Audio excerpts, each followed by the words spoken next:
I want you to get together. Hello everyone.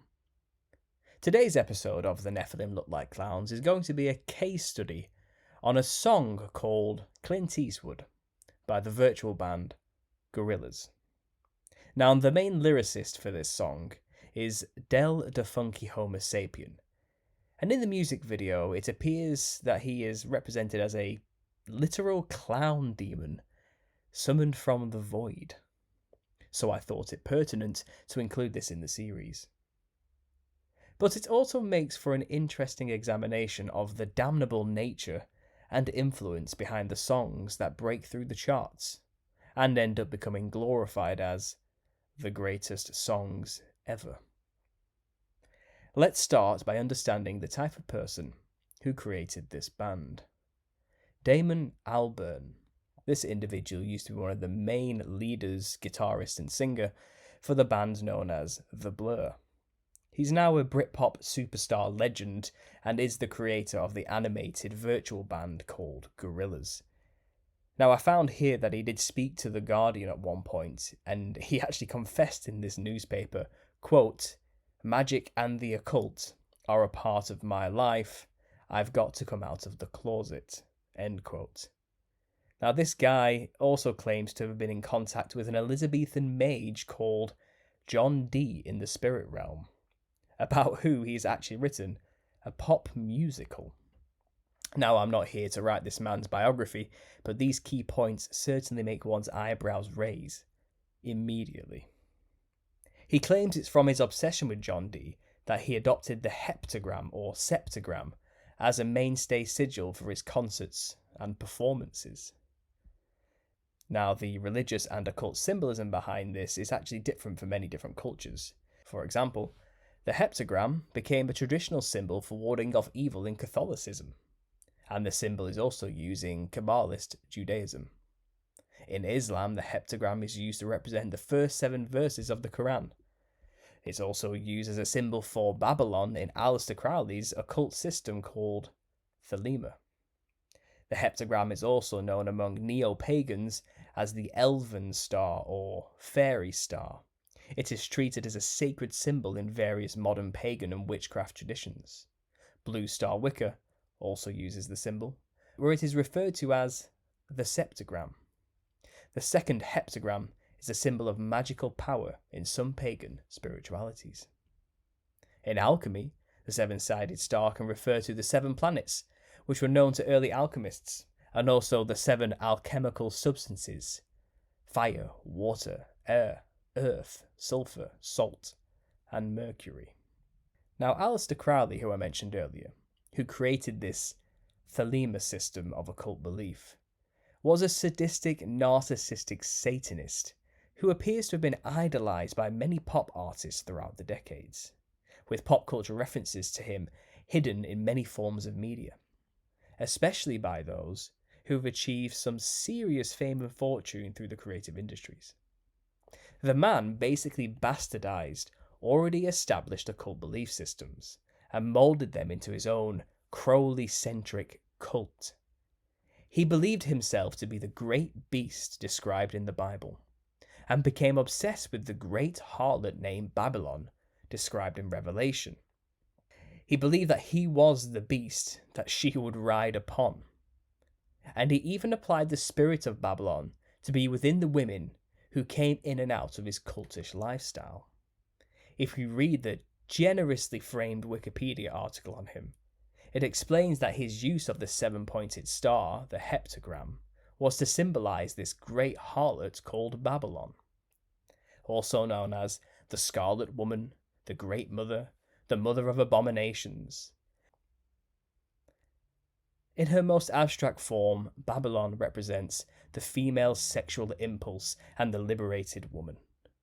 In the creed of the Gnostic Mass, she is also identified with Mother Earth, in her most fertile sense. Along with her status as an archetype or goddess, Crowley believed that Babylon had an earthly aspect or avatar, a living woman who occupied the spiritual office of the Scarlet Woman. So this is the reference to all the women that came into his life were a representation or avatar embodiment of this spirit of Babylon. The Whore of Babylon is referred to in several places in the Book of Revelation, a book which may have had an influence on Thelema, as Aleister Crowley says he read it as a child and imagined himself as the beast. She's described in Revelations chapter 17, verses 3 through 6. So he carried me away in the spirit into the wilderness, and I saw a woman sit upon a scarlet-coloured beast, full of names of blasphemy, having 7 heads and 10 horns. And the woman was arrayed in purple and scarlet colour, and decked with gold and precious stones and pearls, having a golden cup in her hand, full of abominations and filthiness of her fornication. And upon her forehead was the name written, Mystery, Babylon the Great, the mother of harlots and abominations of the earth. And I saw the woman drunken with the blood of the saints, and with the blood of the martyrs of Jesus. And when I saw her, I wondered with great admiration. End quote. So the fact that this heptagram, which was adopted by the Gorillaz creator, has this link to a dark satanic imagery, again, it certainly makes one raise their eyebrows. Another source of this star is from the system of Enochian magic created by Dr. John Dee and Sir Edward Kelly in the 16th century. This system is based upon a unique language, Enochian, 2 words of which are certainly relevant. The first word is Babylon, which is translated as harlot. The other is Babylon, which means wicked. With this satanic and mother goddess worshipping interpretation of the symbol established in Kabbalistic and pagan circles, let's examine what the creator of the band Gorillaz has to say about it. So here's an interview where Damon talks about it, and he's asked, "Is that a pentagram you're wearing around your neck?" And he says, "No, it's not a pentagram, it's not a Star of David, it's a 7, holds up the metal heptagram. It's a very unusual, beautiful piece of geometry. I got really into it when I was studying Dr. D. He used it as a means of communicating with extraterrestrials. He constructed it, actually. I'll show you." Albarn raises from the table and leaves the room. Calling back from the stairs, "I'll show you exactly what I'm talking about." He returns a couple of minutes later carrying a silver metal case. He unlocks it and carefully removes an ancient book wrapped in a colourful African cotton throw. "What's this?" asks the interviewer. To which Albarn replies, "This is actually one of Dr. D's books, so it's very, very, very old, about 400 years. It's a magic book. This is just a diary of all his angelic communications that he made with Edward Kelly, a self-declared spirit medium who worked with Dr. John Dee in his magical investigations. It's pretty mental stuff, but he used this as a way..." Turns the page. Where is it? "He used it to set the geometric 7 as a way of communicating with angels. But it's a meditational thing. It's in here somewhere." Gives up and closes the book. I don't need to explain it. You've seen the book, but he used it as a way. You basically create it. Then you have different stations where you repeat different kinds of mantras, and then slowly, if you do it properly, a portal opens. The interviewer looks at him and says, "Have you tried it yourself?" And Albarn replies, "I've tried to do it, but I just didn't have the concentration, really. I think you need to do it with people as well. It starts to construct a 3D model in which when you enter into, and it's a 17th century kind of portal that you go into, and then you start communicating. But he didn't invent that. The number 7 has just been used from Egyptians to the Greeks to the Romans, everywhere. It's just a really powerful number, and you don't see it as a shape very often. It's very beautiful." The interviewer looks at him again and says, "Did you have that pendant especially made?" And he says, "Yeah, I'm going to have a big one of these as a backdrop. White on black. It's quite mesmerising." The interviewer then looks at him and says, "Speaking of portals, do you ever feel that songs come through you?" Albarn sits and then thinks and then says, "I tend to sing and just let whatever comes out of my mouth come out. When I do a first take of something, I listen back to it, and I say a lot of weird stuff, really quite strange. but it's allowing yourself to exist on that periphery of sense and subsense. I don't think it's particularly spooky once you accept that we don't really know everything. It's a difficult area to talk about because it's been consigned to horror movies. And in this country, it seems bizarre how we all trot off to yoga centres. A lot of stuff is very esoteric, but because it comes from a different culture, it becomes high street. It's got functionality. Whereas our Western esoteric tradition is perceived as being satanic and evil, which is really odd. That's the Christian church for you, isn't it? God bless it. So we're going to end the interview there. I hope you enjoyed my little performance.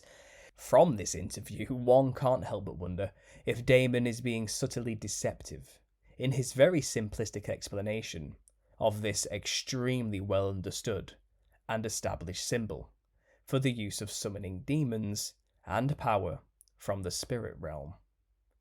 Or perhaps if he's just very stupid and really hasn't considered any deeper implications regarding it and its uses. He then ends this interview explaining how he allows the music he creates to channel through him from places unknown, from sources he doesn't really understand. I detect a level of dubious insincerity in his responses in this interview, but irregardless of whether he's an evil, deceptive occultist or a useful idiot for demons, we can simply let his music speak for itself.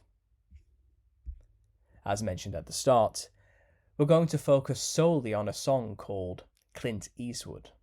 This is the debut song for the debut album of the brand new band called Gorillaz. So if we quickly just look over this music video as a summary, here's one I've just quickly ripped from Wikipedia, and it's pretty on point. It says, the band is seen playing their music against a completely white backdrop. 2D, the main singer, is seen wearing a T-Virus shirt, referencing Resident Evil and the zombie virus. Russell's cap then begins to mysteriously rise on its own, and the ghost of Del the Funky Homo Sapien appears to be emerging from under it. He begins to rap, leaving the other band members dumbfounded, and the backdrop slowly develops dark clouds in the sky, and enormous tombstones start to burst out of the ground, and the scene becomes that of a cemetery, as shower of rain and thunderstorms begin. Shortly afterwards, zombie gorillas' hands rise up from the ground. Murdoc, one of the lead members of the band, is grabbed by the crotch and pulled to the ground, a reference to the Peter Jackson zombie film Brain Dead. Seconds later, the zombie gorillas themselves rise up. Murdoc immediately flees at the sight of them, with a number of them pursuing him. He then turns and glares at them out of frustration at his inability to escape, and the zombie apes engage in a bizarre dance routine before Murdoc is knocked back by a lightning bolt. This dance routine is similar to the choreography of Michael Jackson's music video, Thriller. Noodle, another member of the band, is then shown joyfully skipping along, almost as if she is completely unaware of her surroundings. And in her playful skipping, she delivers a hard kick to one of the zombie gorillas in the face.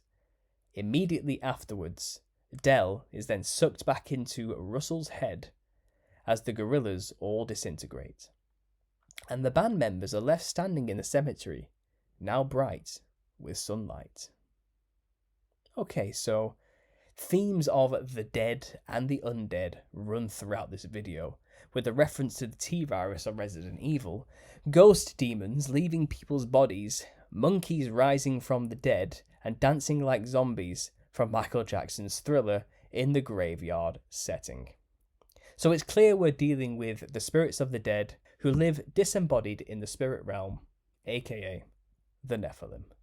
Naturally, the in-law creator of the band, a character called Murdoc, is seen wearing an upside-down cross.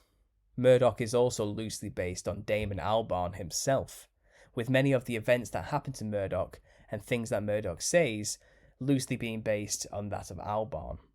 Damon is Murdoc, basically, the band's co-creator Hewlett says. When Damon has an adventure, it tends to happen to Murdoc too. The many alternative names for Murdoc is Muds, God, self-proclaimed, walking embodiment of the Black Plague, Faust prisoner, Gorillaz founding father, the Great Leader, anointed beacon, destroyer of demons, saver of Stuarts, supreme overlord, groundskeeper of the all-seeing garden, and he who shall not be gazed upon. Now those are some pretty satanic and ominous sounding names, aren't they? If we reinterpret the entire music video from a truthful and biblical lens, within the context that the Nephilim looked like clowns, I think this music video gives us some affirmations for this theory. The opening scene in which they are in a white void likely resembles the spiritual realm or dry places in which the Nephilim spirits now reside. This could even be a reference that the characters themselves are representations of demons. After performing a mantra relating to the worship of the sun and drugs, a blue-skinned, red-lipped clown-looking entity is summoned from the mind of the drummer, the one who makes the repetitive tribal beat, which was actually just a computerized beat loop in real life which he stole from a keyboard. We know that in ancestral spirit worship cultures, the use of percussive and repetitive drums is key to summoning the spirit, and that's what it's referencing here. The clown-looking entity then opens up by proclaiming, "Finally, someone's let me out of my cage." Now, what this entity goes on to explain through the lyrics is the modus operandi of the Nephilim spirits. Let's simply read the lyrics and break down each line to create a much clearer picture of how this clown represents a possessing demon Nephilim spirit, and it even claims responsibility for the music that's channeled by all musicians in the world who choose to work with the demon. So the first line is, "Finally someone's let me out of my cage." Now we know that the disembodied spirits of the Nephilim are trapped within the earth, the spirit realm we'll call it the fractal matrix of some kind. It's basically the opposite side of the earth we live embodied within. It's the place where things that don't have a body have to reside. It's not a better place, it's not a worse place, it's still the earth. But without a body, they can't interact with our realm. So they're kind of stuck consciously in this other place in which he's referring to here that he is now free from. Then he says, "Time for me is nothing, because I'm counting no age." So this person is ancient. This person is older than time itself. This person dates way back to the very beginning of creation, and so did the Nephilim. In the antediluvian age, the Nephilim were created by the fallen angels mating with human women, and, they lived for a long time and ruled as kings, and they were wiped out by the flood, and due to battles prior to the flood, and the spirits, as explained in the Book of Enoch, are now wandering spirits on the earth, trapped in a prison. So this person is just referencing how very old he actually is. "Now I couldn't be there, now you shouldn't be scared. I'm good at repairs and I'm under each snare." So what he's saying is a back and forth of, people assume that I'm not real and I can't truly be here. But if you do find me, don't be scared. I can help you. You will find me through the beat and rhythms of music. Then he says, "Intangible. I bet you didn't think, so I command you to. Panoramic view, you." So what he's saying there is, I am an intangible being. You can't perceive me normally through your usual vision. I bet you didn't really think that I was involved in commanding you to do anything. But from within you, I get a panoramic view of the whole world. He's talking about possessing somebody, and you not really realizing that they exist. And he's the one commanding you to do things while having a view of the world through your eyes, through your body. Then he says, "Look, I'll make it all manageable. Pick and choose, sit and lose, all you different crews, chicks and dudes. Who you think is really kicking tunes?" So this is the spirit saying, you can pretend like you're creating all this music, but who do you think really makes it all? It's me. You're channeling me. I'm the one giving you all the information to make this music. You can think you're picking and choosing specific lyrics. You can think it's all coming from you. But I'm the one that's, quote, making it all manageable. Then it says, picture you getting down in a picture tube. So imagine getting down or appearing on the TV, let's say. Like you lit the fuse. You think it's fictional, mystical? Maybe. So he's kind of saying here, imagine being famous and having all these people watch you on the TV, and you think you're the one that did that. It was me. And you think, what, it's all fictional and mystical, spirits controlling people? Maybe. Or maybe it's real. And then he says, spiritual hero who appeared on you to clear your view. So he's claiming to be a hero. So this spirit claims to be the one that cleared up this artist's view and made him be able to make his creativity in his music. Referring to himself as a hero is actually a reference to the heroes of old in the Bible in Genesis 6. The heroes of old were the reference to the Nephilim. Then he says, when you're too crazy, lifeless to those, the definition for what life is, priceless to you because I put you on the hype shift. So this is the idea that you'll be seen as a crazy creative artist, within the world, and you'll have many ideas of different definitions and theories, very new age perceptions of what reality truly is. But that's so sweet, this ghost is saying, because I'm the one that made you famous and have all these opinions and views. You came up with nothing yourself. Then he says, do you like it? Gut smoking righteous with one toke. Do you like all the drugs and everything that you have access to? Your psychic, among who knows, possess you with one go. But then he's making a clear reference there with that last line. Because of all these drugs you're taking, you're making it very easy for me to possess you. So this is the ghost talking directly to the musician, the artist. And these are probably the very lyrics that, Damon was talking about channeling from another realm. This is the demon himself, proclaiming himself to be real through the musician. And then represented as a clown-looking entity in this music video. So this ghost goes on to say, and it's pretty revealing. The essence, the basics, without, did you make it?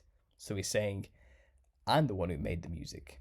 I'm the one who gave you everything, the beats, the rudimentary stuff, the melody. It's all me. Did you really make it? Allow me to make this childlike in nature. Rhythm. You have it or you don't. Nope, that's not the case. It's not your talents. That's a fallacy. I'm in them. Every sprouting tree, every child of peace, every cloud and sea you see with your eyes, I see destruction and demise, corruption in the skies. From this enterprise, now I'm sucked into your lies. Through Russell, not his muscles, but percussion he provides. For me as a guide, you all can see me now, 'cause you don't see with your eye. You perceive with your mind. That's the inner. So I'm going to stick around with Russell and be his mentor. Bust a few rhymes so people remember where the thought is. I brought all this, so you can survive when the law is lawless, feeling sensations that you thought were dead. No squealing, remember. It's all in your head, right? So I've said it quickly there to move the video along, but I'll just quickly reinterpret everything you just read. I just read there, okay, to make it clear what he basically just said. So let me just read it, and I'll translate as I go. So he says, I create all the basic rudimental forms of music. It's not that you either have musical talent or you don't that makes you famous or makes you creative. It's me. It's me you're channeling, the demonic entity, and I'm the one creating all the music and making you think you have talent. I'm within everything and I'm everywhere because I am disembodied. I'm in the skies, I'm in the clouds, I'm in the trees, but you can't perceive me with your eyes. However, through the use of drugs, you can perceive me with your mind.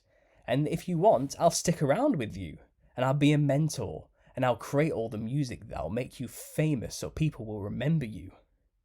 And I'll help you survive when the world collapses and is lawless, and I'll be there as a guide, a spirit guide of a kind. And I'll make you feel things you've never felt before, sensations that you thought were dead. Hey, but no shouting or screaming. Remember, shh, it's all in your head.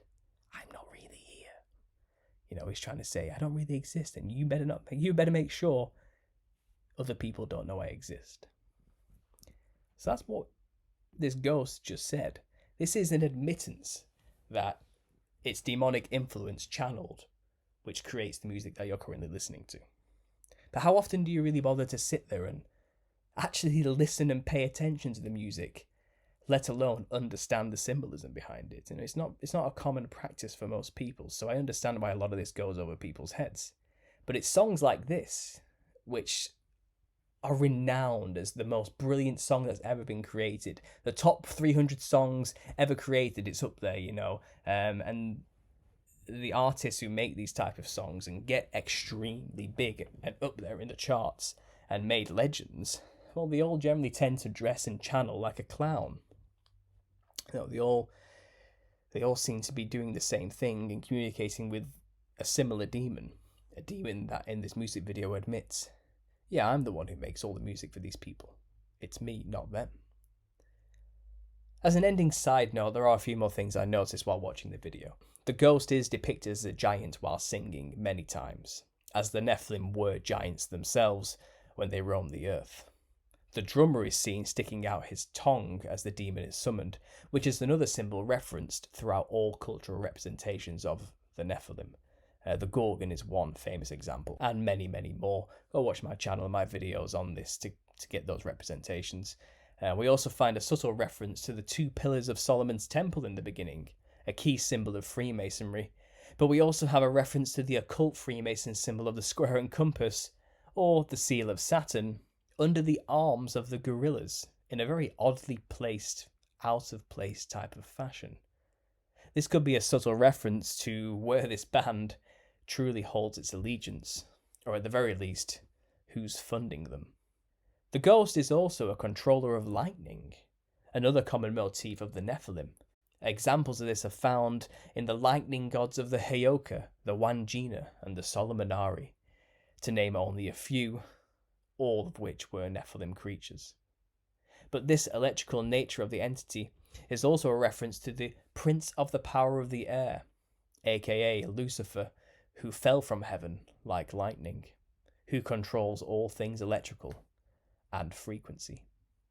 So if I was to summarize now, the music video blatantly shows you how the systems of the world in reality work, but it's simply a drop in the bucket of blood, pus and feces that is the modern mainstream creative art industries. You could pick any mainstream successful band and pick their hit song from their repertoire, and I bet you could do something similar to what I've just done here. The stories of selling your soul for rock and roll are as old as music itself, and I thought it pertinent for my own Nephilim Look Like Clowns series to point out that all of the designs that could have been used to represent possessing spirits, it was a clown that was chosen by this supposed legend of Britpop. The truth of how to make it in the creative industry is to simply dress like a colourful, pale-skinned clown, to channel the Nephilim demons into the world through your body, and you will be elevated to positions of fame and adulation by virtue of the demon within, and not by your own talents. You can see this everywhere now I've pointed it out. Go and have a look and see what you find, you know. Or you could just summon the demons through sigil magic and rituals and simply ask for fame and fortune, like it seems Damon Albarn did here. The other truth to remember is that this will bring nothing but pain, misery and death at an early age, if not a lifetime of trapped servitude. Fame won't save you, and the demons don't care about you. You're nothing but a meat puppet to help them experience fleshly pleasures. Once you're used up or broken from their whims and desires, you will be thrown aside and likely killed or sacrificed by the physical foot soldiers of secret societies who manage these industries on behalf of the demons. I mean, these musicians who are incredibly famous and dress this way and act this way, they do not seem like happy people to me. They don't look happy at all, and they look extremely haggard in their old age. And your direct energy and adulation of them is only feeding the monster within. Thanks for listening, guys. If you like what you heard today, consider supporting me on Patreon, links down below. $5 a month gets you access to an extra video every week and bonus content. If you want to support the book and writing on the subject of the Nephilim look like clowns, links are down below to the GoFundMe as well. I do have a Telegram group which you can join, which is quite fun, so check that out. And I'll be back soon with another video, and of course the live show, every Sunday evening. Once again, thanks for listening, and God bless. I want you to get together.